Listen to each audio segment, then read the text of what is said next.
this tutorial we're going to put together a very basic program using the STL graphics library. So firstly, let's take a look at what STL actually is. So I'll go to a browser here. What we need for this program is we need basically a games programming library that at least lets us do graphics programming, and in particular gives us pixel level access. So if you search for C++ game library, there are various options that are going to come up. There's a whole list of them here, list of game engines. Allegro is a good one, but there are lots of them. I'm going to use one called STL. So you can follow these tutorials using any games library, basically, that lets you do pixel level access on the screen. You need to be able to manipulate individual pixels. And although I'm going to show you this example using STL, using STL2, if you're using some other version of STL or you want to use a different library, I'm going to try to give you the right kind of pointers that you could do that for yourself with some Googling. And I should just mention that learning to use Google effectively is a really great skill to have as a programmer. I use it constantly to look for example code and to look for any information I need. And if you dive into Google very readily, then it will help you a lot with your programming. So I'm going to use this STL, which stands for Simple DirectMedia Layer, and this is a very kind of basic C++ games programming library. It doesn't provide you with any 3D facilities or anything that I know of. I can mention actually you could also use probably OpenGL to follow this tutorial. I think that gives you pixel level access, but that's another good library to use. STL doesn't give you 3D facilities or anything, but I like it because it's been stable for a long time and it's reliable, and I've had quite few problems compiling this for every different platform that I've worked with. Well, that's basically Mac, Linux and Windows. I had no significant trouble getting STL to work on any of those. And I have to say that having trouble getting APIs to work, particularly game APIs, that's application programming interface, by which I mean basically libraries, is a common experience. It's not always easy to get them to work, but STL is one of the easier ones to work with. So I'm going to use STL2 for this tutorial. Now, what we need here we need the header files, we need static libraries to link our program with. And STL also uses dynamic libraries, which the static libraries refer to. So we also need a dynamic library, which would have to be distributed with our program. It's possible, apparently, to statically link an STL program so that you're not using any dynamic libraries at all. You've just got one file to distribute. But then by the license terms, you're obligated to distribute your source code as well. So that's not really that convenient. So either way, you can't just distribute one single file. You've got to distribute at least the DLL or the .so or whatever with it. But anyway, that's not too bad. And this is a common situation with C++ programs, which is why unfortunately installers are often necessary to distribute programs. But for this program that we're developing, you only have to distribute 2 files, so it's not too bad, your program plus the dynamic library. So what we need is the header files, the dynamic library to link with, and the static library to link with, and the dynamic library that the static library actually refers to. So that's 3 things that we need basically here. Now, if you go to the STL2 downloads page, we've got downloads for Windows here, 32-bit and 64-bit. And we've also got, actually these are just the runtime binaries, so we're going to need actual stuff to develop with.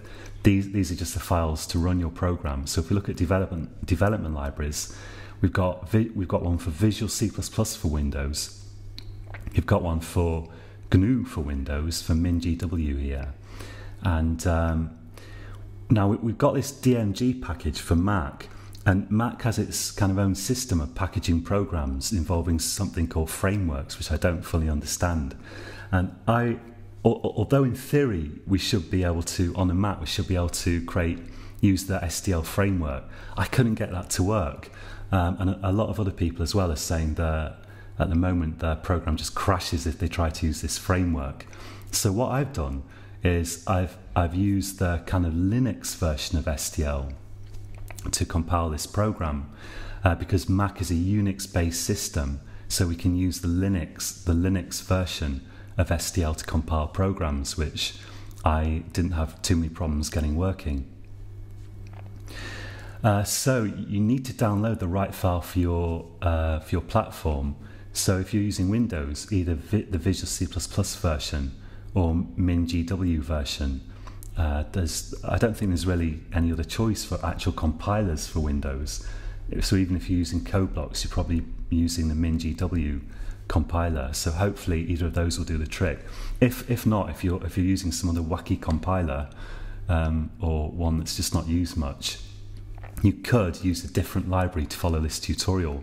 You just have to Google for some examples on how to do pixel access. But hopefully you could figure that out. So for my Mac, I use the Linux version. And on Linux, if you're using Linux, usually Linux users are a bit more technically adept than the average Windows user. And hopefully you're comfortable with doing stuff on the command line.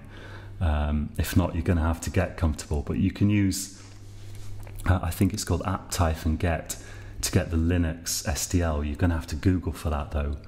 And what I did on my Mac was I installed something called Mac Ports. So Mac Ports.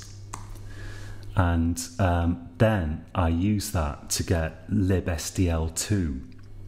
Very important you get STL2. And that downloaded STL2 for me, the STL2 development libraries, and compiled them for me.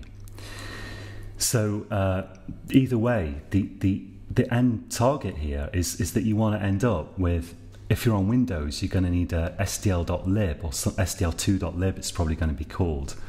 And you're going to need stl2.dll probably as well. On Unix or Linux, you're going to need the static lib probably stl2.a or something like that.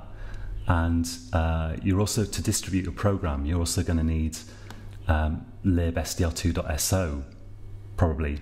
On the Mac, if you're using a Mac, instead of libxyz.so, you're probably going to have xyz.dylib, but it's the same thing as this .so and as the .dll basically. They're all the same thing.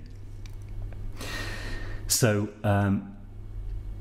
try to get that source code. That's the next step. You need to acquire these files. You need to have the header files, the static library to link with, and the dynamic library as well, which you'll need to distribute your program and for that matter to run it yourself, I suppose.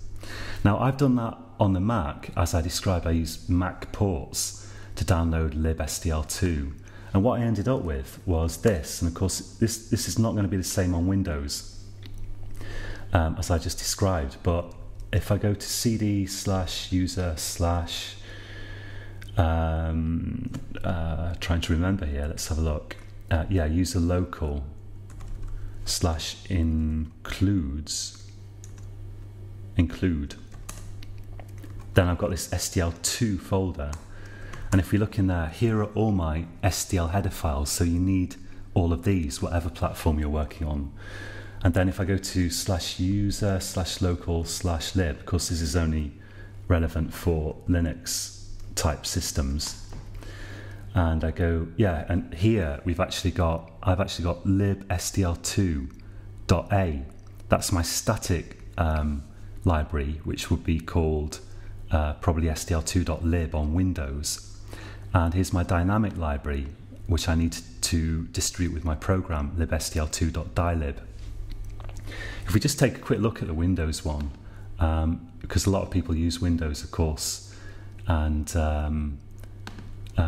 it will reassure you to see that it is as I say. Let's take a look, for example, at the MinGW1 here. I'll just unzip this download that I downloaded from the STL page. You can see you've got an include directory here, and you need to copy this folder just to somewhere where you can access it. So if you have a folder that you normally put your programs in or whatever, you can put it there. It doesn't matter too much as long as it's somewhere you can find it. And we've got this lib folder here. We've got a target for like 64-bit machines and also for 32-bit machines. The reason it's called x86 is because, of course, early computers were called, like 286, 386, 486, and so on, and they were 32-bit machines. So this is actually 32-bit in spite of being called 86, and this is 64-bit. If we look in either of those folders, again, we've got the DLL file. That's the dynamic library. We've got the static library.lib, and we've also got the header files here.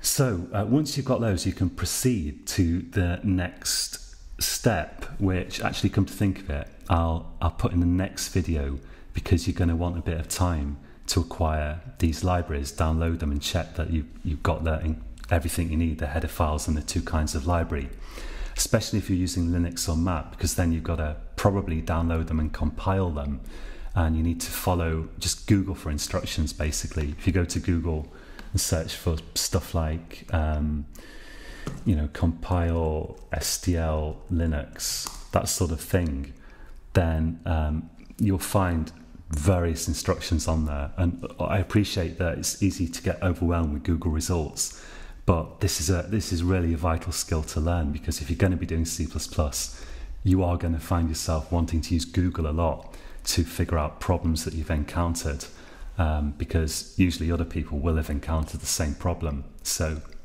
Google is a really good thing to start getting into.